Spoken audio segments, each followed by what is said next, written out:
How to get subtitles on BBC iPlayer app. Hello everybody, in today's video we are showing you how you can turn on subtitles in the BBC iPlayer app. Whether you're catching up on a drama, documentary or live TV, subtitles can make all the difference, so let's just get started with the video.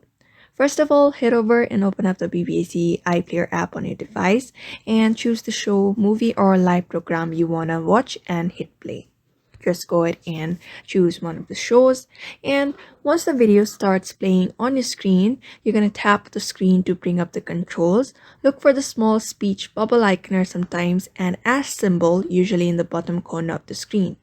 Tap on the icon and subtitles should appear on your screen instantly. If you're watching live TV, give it a few seconds. Live subtitles may take a minute to load. You can find this enable option, just go ahead and do it, and that is it. Now you can enjoy your favorite BBC iPlayer content with subtitles. So